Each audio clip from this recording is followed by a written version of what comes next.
Hi, Jackson families and educators. Nicole Primelli, Superintendent of Schools, here with an update of our Road Forward plan as of August 23rd. As you know, the governor has been making some executive orders and putting out some further guidelines to the Department of Education. So we felt it was important that we communicate this week about where the district is in regards to some of this information. So hopefully you all have been able to have a nice summer with your families, get some fun in, and enjoy each other. Certainly, we are very excited to welcome our students back for full day instruction. It's not exactly the way we had hoped to return to school in the fall, but we are very excited to see students in our schools to the full capacity of a 5-day program. We are guided by the guidelines that are put out by the Department of Education, the New Jersey Department of Health, the Ocean County Health Department, as well as any executive orders that are put out by our governor. We do consider our health and safety of everybody in our schools top priority, including both physical and mental health. So for an overview for us for this opening of the 21-22 school year, we are absolutely going to be 5-day, full day in-person learning for all of our students.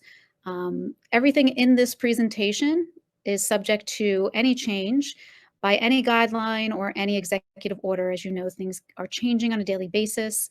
So therefore, we're putting this information out, but please know it could change and we will communicate if it does change.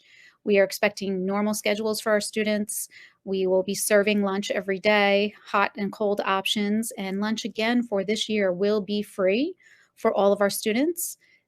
The same for breakfast. Breakfast will also be provided in all of our schools at the beginning of the day and be free to all of our students. There was an executive order 251 that has been put out by the governor. I'm sure everyone's familiar with at this point that masks are now required per this executive order for our school staff and students. And that actually went into effect the beginning of August. We will socially distance students to the greatest extent possible in classrooms and in other locations within our schools. And we will continue to focus on all of the same hygiene protocols and cleaning of areas as we did last year. New for this year will be a change in the daily screening forms. We will no longer require the daily screening for our students and our staff, but rather instead there will be one school form that gets completed at the beginning of the school year by a parent or by staff member that is a sign off that you will daily monitor your child's health or your own health if you're a staff member, and that you will stay home if you are sick or have symptoms of COVID. So it's one time sign off, and then we ask that you monitor your health every day. As stated, although we would have preferred the wearing of masks to be optional for everyone, the governor's executive order 251 announced on August 6 mandated that staff and students and visitors wear masks in buildings and on buses. Masks do not need to be worn outside, and we will continually monitor the temperature of the outside temperature for our buses. As you know, some of our buses do not have air conditioning, so we may have to make an exception, and if it is excessive heat, and not require the masks for those times of excessive heat. So we'll continue to monitor that. You'll receive more information about that as we move forward. But like I said, there is an Executive Order 251 that requires masks for all staff and students. New, just announced on Friday, August 20th, but mask wearing by students will lessen quarantines. So now if a student is wearing a mask in school and is further than 3 to 6 feet from somebody who tests positive for COVID, they will not need to quarantine if they are showing no symptoms.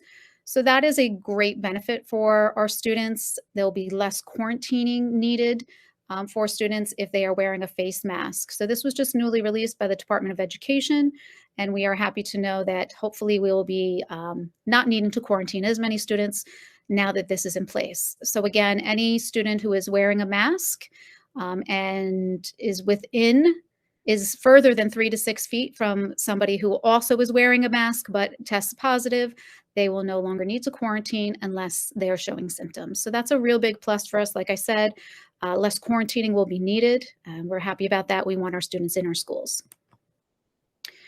Order 251 does have some exemptions for mask exemptions for wearing. They are listed here. I will not read them all to you, but they are here for you to better understand. The one that I want to highlight, well, two I want to highlight are the first one, that when doing so would inhibit the individual's health, such as when individual is exposed to extreme heat indoors. All of our buildings are air conditioned, so we should not have any extreme heat indoors.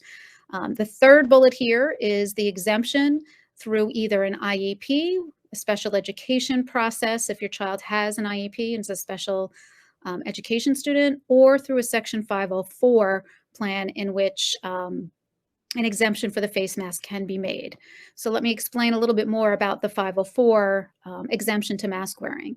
So the process begins with a call to the child's guidance counselor to discuss the need to determine if the parent should complete a Section 504 referral form, which would need to include medical documentation from a licensed medical doctor or a licensed practitioner to confirm of the health need to not wear a mask.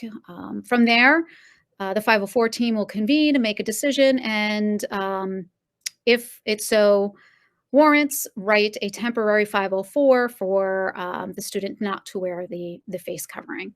It is a bit of a process. We are committed to try and expedite that process as soon as possible, make it as fast as it can be, but it is the one of the exemption processes allowed in the executive order.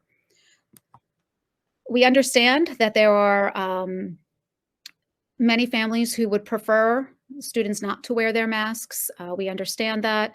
And as I said earlier, we would have preferred it to be an option as well. We did advocate our position on that last spring, that we would prefer it to be a local decision. You can see here the letter that was submitted to the governor's office. So the governor is very much aware that this district would have preferred it to be choice. However, we are not in a position to not follow an executive order because the law requires us to follow that order. Hence, we will be following the mask mandate.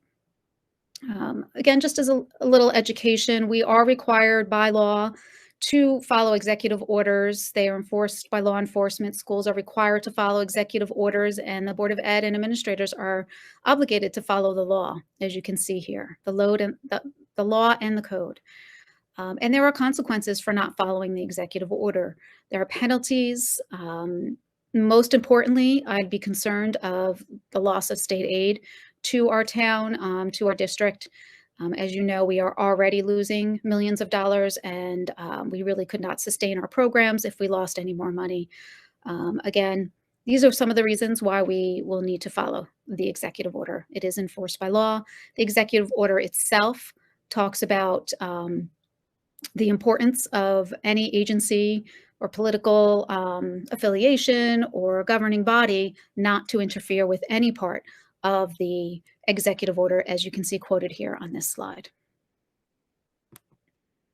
I know it's not ideal for everybody, but we will be following the executive order, and it allows us to keep our students in school, so we're happy about that. We will maintain social distancing to the maximum extent possible, as we have always done. Keep 3 feet distance whenever possible. We will continue with our band, music, and PE programs, encourage outside as much as possible, but these programs will continue. We'll also limit the sharing of materials as we've done in the past. Playground equipment for recess will be used, and we'll make sure that there are cleaning protocols in place, such as hand washing before and after and spraying equipment. So response to symptomatic students or staff, we are required to still have an isolation room if somebody's showing symptoms. Students and staff who exhibit these symptoms will be sent to the nurse for screening.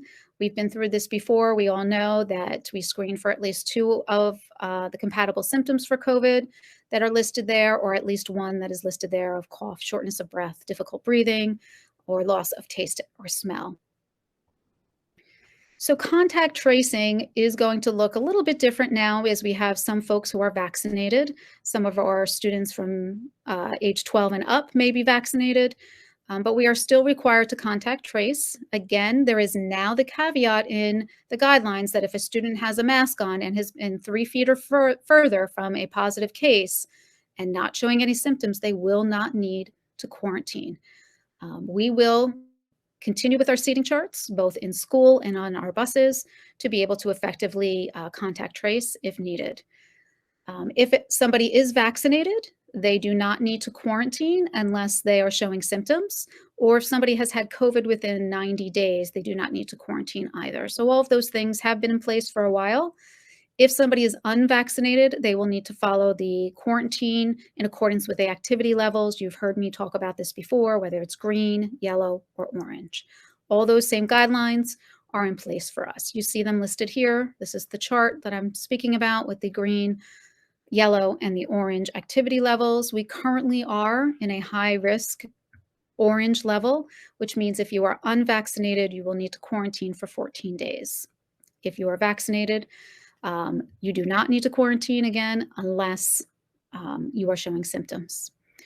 Hopefully the county and the region reverts back to some yellow or green risk areas. That would be helpful for us. I just explained this. If vaccinated, there's no need to quarantine again unless showing symptoms. So the governor mandates school staff be vaccinated or submit to frequent testing. This was announced today. As mentioned earlier in this presentation, things are changing on a daily basis. So this is a new requirement for all staff that work in a school system. We will be updating everybody as we learn more. We're waiting for the executive order to come out after the announcement. We do not have the opportunity to see it before it's announced. In fact, we don't get the announcement earlier than everybody else does either.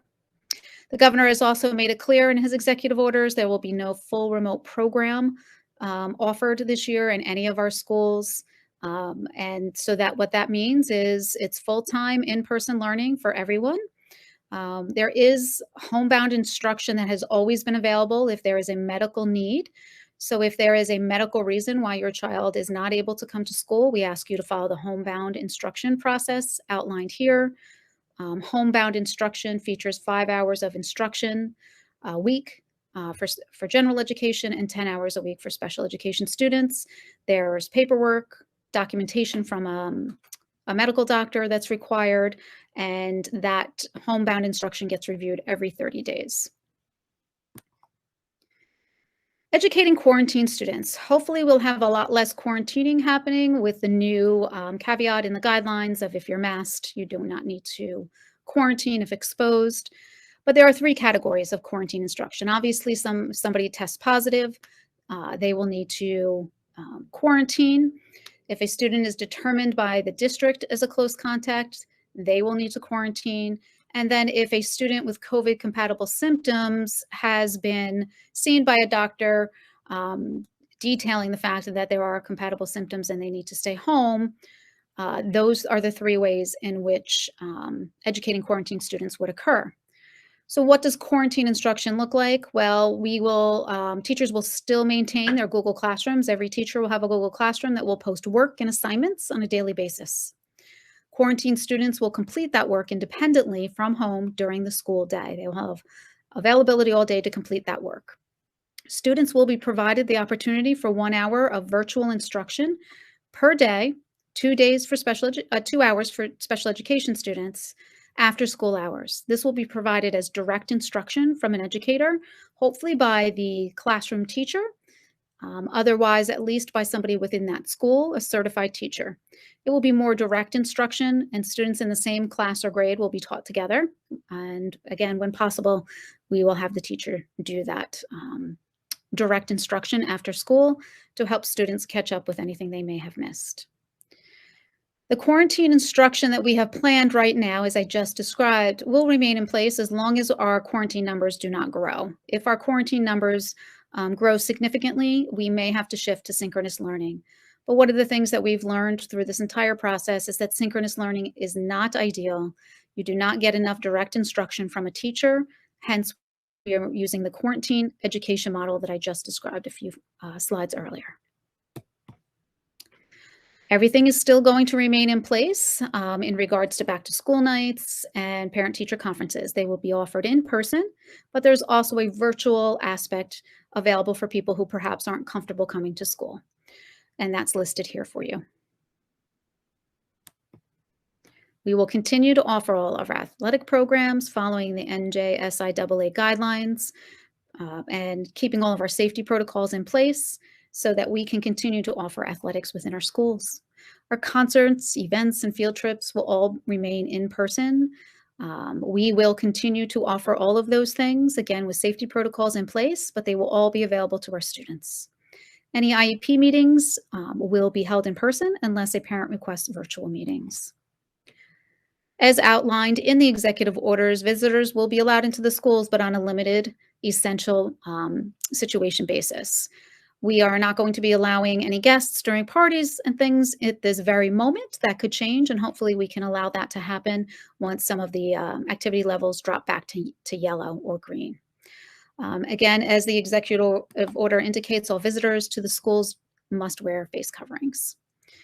And as always, we have said this now for 18 months, that we have to be prepared for anything to happen. So we are prepared to move to a remote learning. We hope we never, ever have to use it, but we do need to make sure that everybody understands our one-to-one Chromebook initiative is important, that students have those devices handy and bringing back and forth every day unless otherwise indicated by their classroom teacher, so that we are prepared at any moment to shift if we have to. Again, we do not want to, and we hope that we will never have to again. Here are some resources for vaccination, testing, and other resources available. We are required to share these resources with you. It is required of all school districts to share vaccine and testing resources. So those are there available for you.